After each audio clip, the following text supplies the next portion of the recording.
तत्त्वातीतं गगनसदृशं तत्त्वमस्यादिलक्षम् एकं नित्यं विमलमचलं सर्वधी साक्षिभूतं भावातीतं त्रिगुणरहितं सद्गुरुं तन्नमामि।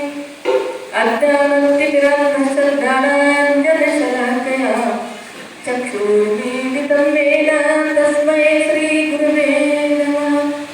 अनादि शाश्वतं शान्तं व्योमातीतं निरञ्जनं नादबिन्दुकलातीतं तस्मै श्रीगुरुवे नमः। तस्मै श्रीगुरुवे नमः। तस्मै श्रीगुरुवे नमः। ब्रह्मांडाचा नायक प्रभू संत श्रवणी मनोहर तुम्ही आमच्या जीवनाचे शिल्पकार राष्ट्रसंत सद्गुरू श्री आचार्य गुरु यांच्या चरणी कोटी कोटी प्रणिपात करू आजचा हा कार्यक्रम म्हणजे शिवैक्य संजय विश्वनाथ उपाध्याय कुलगुरू त्यांच्या पुण्यस्मरणार्थ आता आपल्या कीर्तनाचा कार्यक्रम होता पण तो करता करताच आपण आज काही विसंगती झाल्यामुळे स्वतःच आणि आपण हा कार्यक्रम ठेवलेला आहे। पुण्यस्मरण म्हणजे नेमकं काय असतं जीवनामध्ये संतांनी या मानवासाठी सांगितलं अनंत्य हा लाभ नरदेह ऐसा लाभाला तो कैसा गमविता मग कोणे देही कराल सार्थक पहावं विवेक करून जीवन मिळाले म्हणजे फक्त पुण्य करण्यासाठी त्या ईश्वराचं स्मरण करण्यासाठी पण ते आपण विसरून जातो आणि विसर पडल्यामुळं आमच्या स्वरूपाचा विसर पडल्यामुळं आम्ही जीवनामध्ये अनेक कष्ट केले परपंच म्हणतो परपंच म्हणजे परक्यांसाठी केला जातो तो पंचस्व। आम्ही जीवनभर काय करतो आमच्या लेकरांसाठी आमच्या बायकोसाठी जीवनभर पूर्ण आमचं जीवन त्याच्यामध्ये आम्ही घडवतो की त्याच्यासाठी बस आम्ही काही समाजाचं देणं लागतो आम्ही राष्ट्राचं सुद्धा देणं लागतो आम्ही राष्ट्रासाठी समाजासाठी केलेलं सुद्धा पुण्यच असतं पण हे स्मरण पुण्य स्मरण हे प्रारब्धानं मिळते सगळ्यांना मिळत नाही सगळ्यांचं पुण्य स्मरण सुद्धा होत पण आज आमचे सोमेश संजय मेनकुदळे यांनी आज आपल्या पित्याच्या पहिल्या प्रथम पुण्यस्मरणानिमित्त हा कार्यक्रम ठेवलेला आहे आणि ते भाग्यवान आहे। आमची आणि संजय बेळेंची सुद्धा असं ओळख होती चांगली ओळख भेटले की बोलायचं खूप शांत वृत्ती पण एक पिता म्हणून समाजामध्ये सुद्धा अगदी शांत कार्यकर्ता म्हणून त्यांनी काय असं पुढे पुढे नाही केलं कधी पण पट्टीने हे जे त्यांनी काही कामं केली ते सगळे व्यवस्थित कामं होते आणि शांत वृत्ती पण आज आपल्याला वाटत असतं की आपल्या घरचा माणूस गेला म्हणजे दुःख होतं हे प्रत्येकाचंच आहे आणि ही वेळ प्रत्येकावरच आहे आज ते गेले उद्या आपल्याला जायचं तरी पण एका मुलाला बापाची पोकळी वाटते बायकोला नवऱ्याची पोकळी वाटते मुलीला बापाची पोकळी असते समाजाला एका कार्यकर्त्याची पोकळी होते आणि तसंच आपल्या पाहुण्या रवळ्या सगळ्यांमध्ये एक तळमळ असते की हा माणूस चांगला होता आणि पुण्य स्मरण म्हणजे त्यांनी गेले तर सुद्धा आपण आठवण करतो त्यांनी गेले म्हणजे कुठे गेले परमेश्वरांना हे विश्व निर्माण करताना एका तत्वावर केलं प्रत्येकामध्ये आपण म्हणत असतो की बाबा प्रत्येकामध्ये आत्मतत्व आहे ज्याला आपण ब्रह्मही म्हणतो आता जवळजवळ सगळे लोक वेदांत ऐकतायत मोबाईलवर पण ते वेदांताची व्याख्या सुद्धा त्याने सांगितलं की ब्रह्म म्हणजे सगळ्यात मोठा जो आहे तो जो या विश्वामध्ये भरून आहे आणि ज्याच्यामध्ये हे विश्व सामावलेलं आहे, असं ते ब्रह्म असतं. पण त्या ब्रह्माची व्याख्या करत असताना त्याने सांगितलं की अहम ब्रह्मास्मि अयमात्मा ब्रह्म. तो काय आहे? मीच ब्रह्म आहे, मीच शिव आहे. पण ते देव दिसत नाही. भानगड ही मोठी. कितीही जरी सांगितलं की मी ब्रह्म आहे, तरी पण ब्रह्म सुद्धा आम्हाला वेदांत सुद्धा त्याचं स्वरूप दाखवू शकत नाही. कारण वेदांत असेल, उपनिषद असतील, अनेक ग्रंथ आहेत, त्याच्यामध्ये सुद्धा नीती म्हणून सांगून टाकले की त्याचं स्वरूप आम्हाला कळत नाही. मग त्याचं स्वरूप पाहण्यासाठी आता आपण म्हणतो की बाबा संजय 1 वर्ष झालं आता गेले म्हणजे नेमकं कुठे गेलं? नैनम छिदंती शस्त्राणी नयंती नैनम दहंती पावका. तो आत्मा जो आहे तो मारला जात नाही, चालल्या जात नाही, उरल्या जात नाही, पाण्यामध्ये बुडल्या सुद्धा जात नाही. मग असं ते असणार सनातन असणार ते चैतन्य. कारण विश्व चैतन्याचा एक भाग म्हणजे जीव चैतन्य. हे चैतन्य तुमच्यामध्येच आहे. माझे मिस्टर गेले त्यावेळेस आमच्या आप्पाने मला सांगितलं, म्हणजे आता तुमची माती झालेली आहे आणि सूर्यकांत आप्पा शिल्लक आहेत म्हणजे तुमच्यामध्ये. या यांची आई नसल्यामुळं आम्ही त्यांना सोबत आहे.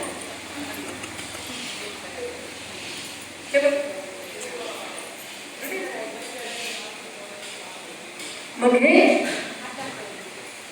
विश्व चैतन्याचा अंश हा जीव आहे. मग सर्वत्र भरलेला आहे तो. आता यांच्यामध्येच आहेत ना ते, आमच्या ताईसामध्येच.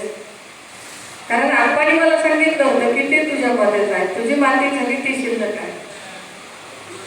म्हणजे चैतन्य ही विरत नाही, पण त्यांनी दिलेले जे आपल्याला संस्कार आहेत ते संस्कार मात्र आपण घेऊन पुढे जाऊ शकत आहोत. ते विश्वाची निर्मिती करताना त्या परमेश्वराने मनोबुद्धी, चित्त आणि अहंकार विचार दिले. सोबत दिले 4. आणि ह्याला चंदा महाराजांनी तर घोडे म्हणले. मनोबुद्धी, चित्त, अहंकार घोडी गेले, हे घोडे 4. ते 4 घोडे आम्हाला सोबत दिले. कशासाठी दिले? मन दिलं चिंतन करण्यासाठी, बुद्धी दिली निश्चय करण्यासाठी, चित्त दिले चैतन्यासाठी आणि दिला अहंकार. मन काय आहे म्हणजे संकल्प आणि विकल्प करतात. संतांनी त्या मनावर खूप बोलले, पण आपल्याला तिकडे जायचं नाही. मन हे संकल्प आणि विकल्प करतात. कधी जावं म्हणते, कधी नाही. आपण म्हणत असतो की आपले विचार सतत बदलत असतात. आपल्याकडे एकच मन आहे का? आपल्या विचार जेवढा मोठा आहे तेवढा आपलं मन सुद्धा मोठा आहे. संतांनी त्याच्यासाठीच सांगितलं, ऋणझुरू रे भ्रमरा. त्याला भ्रमण सुद्धा म्हणतात की चांगल्या गोष्टी करण्यासाठी. मन कसं भ्रमणासारखं, मन कसं माकडासारखं आहे, मन कसं बिना चाकाचं, बिना पेट्रोलचं, बिना ड्रायव्हरचं गाडी सांगितली, म्हणजे हे मन आहे. पण बुद्धी तरी आपल्याला आहे. बुद्धी जी आहे ती चैतन्य देते. चित्त हे चैतन्य देतात आणि बुद्धी जी आहे स्थिर. तुम्ही चांगलं किंवा वाईट, की दोन्ही तुम्हाला बुद्धी सांगते की हे चांगले ते वाईट आहे. पण हे सांगत असताना त्याचा निश्चय हा चित्तावर, ते चंचल आहे ना. खरं तर पाहिलं तर हे 4 एक आहेत. मन, बुद्धी, चित्त आणि अहंकार. हे 4 एक आहेत, पण ह्यांचे व्यापार वेगळे. आपण आताच बघितले त्यांचे व्यापार कोणते. पण एक मोठा सगळ्यात कोणी असेल तर तो अहंकार आहे, ज्याच्यापासून 5ची उत्पत्ती होते. ज्या अहंकारापासून काम, क्रोध, लोभ, मोह, दंभ आणि अहंकार, हे 6वा अहंकार, ज्याला आपण शरीर म्हणतो. आणि संतांनी याला दुस्तर म्हणतात. षडरिपुला संतांनी दुस्तर असं म्हटलेलं. दुस्तर म्हणजे हे अवघड, कारण ते प्रत्येकामध्ये तुमच्यात आहे, आमच्यात आहे. हे कधी कुठं काय जाईल हे आपल्याला सुद्धा कळत नाही. आपल्या मनात असेल किंवा नसेल, पण हे बुद्धी मन येते आहे, मन त्या विषयाकडे जातात. पण या विषयातून परावर्त होण्यासाठी आम्हाला संतांनी विषय म्हणजे कसे निर्माण कसे होतात आणि त्या निर्मितीतून आम्हाला त्यांना बाजूला करायचं असेल तर काय करावं. त्यावेळेस संतांनी आम्हाला सांगितलं, डोळे तुम्हाशी प्रार्थना पहा कैलासी जागा. डोळ्याला प्रार्थना केली म्हणजे पाहायचे का देव पहा. कानाला सांगितलं ऐकायची का शिवकीर्ती आहे. मुखाला सांगितलं शिव शिव वेळो वेळा जिरी लागी दागोचा. मुखाला पण तेच सांगितलं. माणसाला प्रत्येकाला तर जायचंच आहे ना. निश्चय झालाय का नाही सांगा बरं जायचं. माझा तर झालाय बरं. विचार करा फक्त बरं का. निश्चय झालाच पाहिजे का. तुमचा निश्चय हो किंवा न हो जायचं. जायचं तर आहे. एक दिवस आपला कुणालाही चुकणार नाही. राजा आले, महाराजे आले, सगळे गेलेले. सिकंदरने काय केलं, जाता जाता आपले हात खाली घेऊन गेला. सगळं राज्य जिंकलं होतं. सगळ्या राज्यात धन त्यानं जमा केलेलं होतं. आणि सुद्धा ज्यावेळेस मृत्यू समय आली त्यावेळेस त्याने सांगितले की माझे हात असे ठेवा, माझे हात असे ठेवा, जगाला सुद्धा कळू द्या की मी एवढा मोठा महान राजा असून सगळं राज्य माझ्या हातात असून मी असा चाललो. कसा चाललो, मोठा. फार गंमत आहे. जाताना पांढरा कपडा असतो आपला अंगावर टाकायला, पण त्या कपल म्हणतो त्याला खिसा पण नसतो. कासते एक सुई घेऊन जायची म्हणलं तर सुद्धा आपण ती सोबत घेऊ शकत नाही. मग ईश्वराला भेटायचं, सुख पाहिजे माणसाला जीवनामध्ये. आल्यापासून आम्ही काय करायलो, आम्ही का आलो, आमचा जन्म काय झाला, आमचं कर्तव्य काय जन्मात. तुम्ही सांगा, जनावराला कर्तव्य कळतंय का. फक्त आम्हालाच कळतंय हो कर्तव्य काय, अकर्तव्य काय. ते बाकीच्या लोकांना, ते जनावरांना, पशु पक्ष्यांना काही कळत नाही. आहार निद्रा भयभीत एवढ्यामध्येच ते असतात. आणि आपण सुद्धा तेच जर केलं तर तुम्ही सांगा मग मानवात आणि पशुमध्ये काय फरक आहे.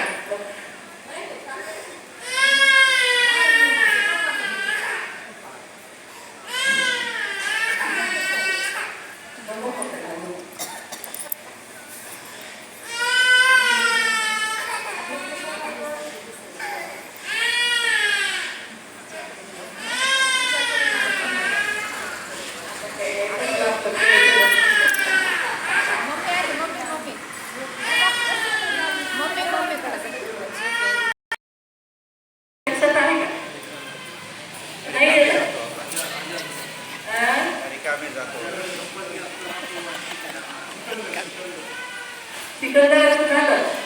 प्रत्येक प्राणी मात्राचं चालू होतं की म्हणजे प्राणी मात्रामध्ये आहे का काही कुठं. आहार निद्रा भयभीत याच्याशिवाय त्यांच्याकडे आहे का काही. आणि म्हणून सुदासोबाने सांगितलं, म्हणून तेही करायला सार्थक पहावं विवेक करून. त्याच्यासाठी विवेक करायचा. जीवन जगत असताना विवेकाला करायचा. आणि पाठीमागं गेलेत ना, आपल्या आजी गेले, आजोबा गेले, वडील गेले, आणि आपल्याला सुद्धा जायचं. फक्त जाणीव एवढीच ठेवायची. आणि प्रपंच परमार्थ आहे एक अंग, करुणीय सांग ऐकले. हा प्रपंच परमार्थ एक स्वरूप आहे. हा वेगळा नाहीये. परमार्थापासून प्रपंच वेगळा नाही. आपण तर नेहमी म्हणायचे की प्रपंचामध्ये असणारे लोक श्रेष्ठ आहेत. कारण संन्याशाची सेवा तेच करू शकतात. संन्यासी त्यांच्यावर अवलंबून आहे, राष्ट्र त्यांच्यावर अवलंबून आहे, समाज त्यांच्यावर अवलंबून आहे, कुटुंब त्यांच्यावर अवलंबून आहे. आणि आपली ग्रामपंचायत सुद्धा खेळ असेल ती सुद्धा कोणावर अवलंबून आहे, आपल्यावर. आपण आपल्यासाठी काय करतो. संत शिवणी बरोबर मौलीने सांगितलं होतं. सांगितलं की जन्म आलियातून तरी का सहित द्वारातून वित्त रहित. जन्म मिळाल्याने स्वेत सांगतात. आता स्वेत म्हणजे काय ते कसं सांगा? तुम्ही म्हणता आम्ही तर सगळं हिताचं करतो. तुम्ही हिताचं करता की नाही घरात? काही वाटून द्यायचं नाही, जास्त दान देऊ द्यायचं नाही. पण इथं तेच स्वेत नाही सांगितलं. तुम्ही बरोबरच करायला जीवनभर तुम्ही जेव्हापासून तुम्ही कमवायला लागला किंवा जेव्हापासून स्त्री लग्न करून घरात आली तेव्हापासून परोपकार सुरू झाला. लक्षात ठेवा. तुम्ही प्रसाद तयार करतात, जेवण तयार करतात, एकटीसाठी करतात का? 4 भाकरी केल्या एकटं खाते ना नाही. शिल्लक राहिली ना आमच्या महिला भाजी तर नाही राहिली तर चटणी सोबत रोटी खाऊन परोपकार आम्ही केले. तुम्ही विचार करा. तुम्ही नोकरी करणार, शेतीमध्ये धान्य कमवणार, मी एकटे खाणार ना?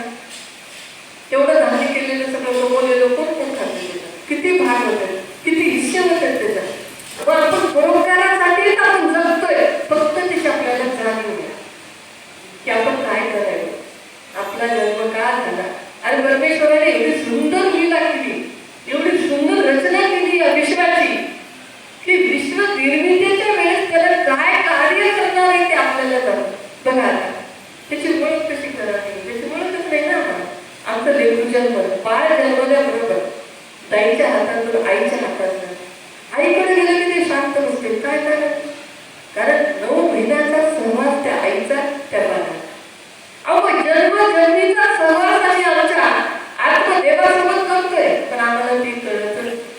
म्हणून संतांनी सांगितलं अंत जन्मला खुशी तरपान करी अहर्निशी परीन भेटे या फुल्या मातेस.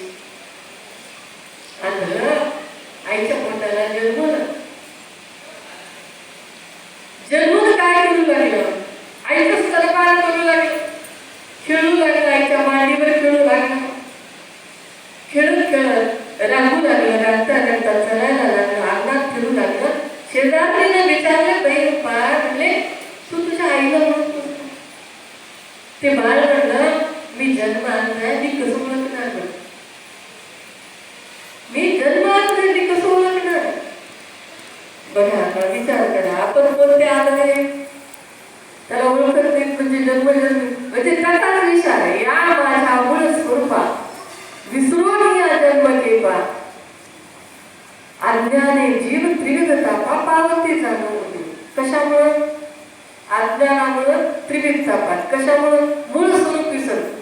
मूळ स्वरूप म्हणजे त्या ईश्वराच्या रूपाला माणूस विसरतो. पण कमीत कमी आपलं चांगलं कार्य करणं, स्वतःला त्या कार्यामध्ये झोपून देणं.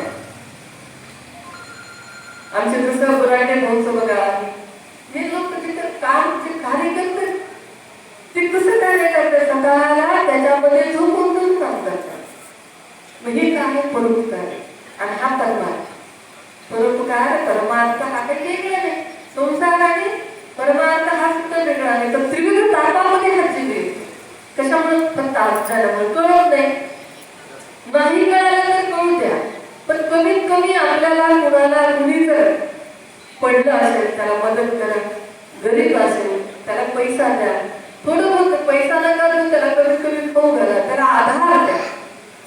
जीवनामध्ये आपण आपल्या आई वडिलांकडे बघून सुद्धा आधारपणा घेतो. आई वडील घरात असतात, त्यांना सांभाळायला कुणी नाही. आज म्हातारी माणसं परेशान, त्यांना बोलायला कुणी नसते. सगळे आपल्या आपल्या नादामध्ये, कामामध्ये, सुद्धा त्यांच्या कामात, लेकरामध्ये. आता आमचं ठीक आहे कारण आम्ही ह्या नादात आहे, आम्हीच कुणाला बोलत नाही. आम्हाला सगळेच करते, खूप चांगले करते. पण सांगायला तुम्हाला एकदम म्हातारे आम्ही असं जिथं जिथं जातो ना बाई बोलायलाच कुणी नाही म्हणतो. आता बोलायला कुठून बोलायचं माणसानं? त्याच्यामुळे आपल्या म्हाताऱ्या लोकांनी सुद्धा तोंडाची बडबड बंद करून परमेश्वराचं नामस्मरण केलं. त्याच्या चिंतनामध्ये म्हणून लहान वयापासून त्याच्या चिंतनामध्ये राहिलं पाहिजे. जनाबाई किती लहान होत्या आणि तरी सांगतात तरी काय म्हणतात जगाही झाला नव्हता. लढत असताना, काढत असताना दाशी म्हणून जनाई काम केले पांडुरंगामध्ये. दाशी जनाई करते. किती मोठी संत असतात. पण तरी फार सुंदर सांगितलं, प्राणायाम सांगितलं. श्वासासोबत परमेश्वराचं नामस्मरण करायचं, श्वासासोबत करायचं. काय सांगतात? जीवनभराच्या श्वासा इतके घेत गेले हरिनाम, बैली विकत घेतला. काय भाषा आहे, काय शब्द आहे. फक्त विचार आपल्याला त्याचा अभ्यास करणं होत नाही. अहो, परदेशातून लोक येतात, आपल्या इथला सगळा अभ्यास करतात. आज आपण शिव महापुराणातलं बघितलं तर आपल्या लक्षात येते, परदेशातले लोक आले त्यांनी पाहिलं की शिव महापुराण काय आणि हे कुठे, कैलास कुठे, हे कुठे, हे सगळं त्यांनी दाखवलं आम्हाला. आमचे लोक कधी गेले नव्हते, पहिले कैलासाला गेले नव्हते, कुठेही गेले नव्हते. आज कैलास मला सगळं करत आपण समजताना चालत केलं दर्शना ती वाट कुठे दाखवली. कारण त्याने अभ्यासले, भारताला अभ्यासलं. तर आज आमचे लेकरं लांब आहेत त्याच्यापासून. 2 पुत्र तरी कमी व्हायला पाहिजे. एक अभ्यासासाठी, एक तुमचा प्रपंचासाठी. मला तर असं वाटतं एक देशासाठी असावं. पण आता तर एकच म्हणाले, पुढे कुठं दोघा भावाला एक बरं झालं म्हणतात काही. अवघड कठीण आहे, पण परिस्थिती खूप कठीण आहे ना पुढची. पुढे आपला जर समाज मागे पडला तर देव थोडे आणि रक्षक मोठे होते, मग फार अवघड होईल. आणि म्हणून त्रिविध ताप म्हणजे कोणता? त्रिविध तापात कसं त्रिविध तापात आधी भौतिक, आधी दैविक आणि आध्यात्मिक. आधी भौतिक ताप म्हणजे कोणता आहे? मंदिर, राजा, इथे असते इथे शेजारी पाजारी, घरातले अविचारी लोक किंवा घरातल्या विचाराशी आमचा विचार जुळत नाही असे लोक, हा भौतिक ताप आहे. घरामध्ये सासू सुनेचं जमत नाही, नवरा बायकोचं जमत नाही. नवरा बायकोचं नाही जमलं तरी ते पुन्हा एक होतं, ती वेगळी गोष्ट. पण घरामध्ये सुद्धा आमच्या हात ताप आहे, तो भौतिक ताप. आधी दैविक ताप म्हणजे पूजा न करता आम्ही देवता गळ्यामध्ये लिंगच घाली. गुरुनं दिलं ज्यावेळेस दीक्षा, त्यावेळेस बसून लिंग कुंटीलं. मग दीक्षेला सुद्धा आम्ही त्या गुरुला वचन देतो. 18 वर्षात मग आमची आई काय करते, बाळाला दिदी करून नाही, आतापासून काय करायची त्याला पूजा म्हणून लिंग ठेवून देते. बस ती कार्तिक शिवरात्री ते लेकरू म्हणते माझ्या आईनंच तर तसं केलं, लिंग कपाटात ठेवलं, मी नाही काढलं. आणि आता ती शाळा इंग्लिश स्कूल, आता इंग्लिश स्कूलमुळे अशी पंचायत झाली की लेकरायला लिंगच घालू दिलं. आमचं लेकरू तर असं तळमळ करता येणार लिंग घालणार नाही. मग कमीत कमी रुद्राक्ष रोज एवढी सुंदर त्याला पूजा करत सकाळी. तर त्याला पूजेचं सामान द्यायला पाहिजे, रोज आसन द्यायला पाहिजे, पाणी द्यायला पाहिजे. त्याच्याशिवाय लेकरं करतात का?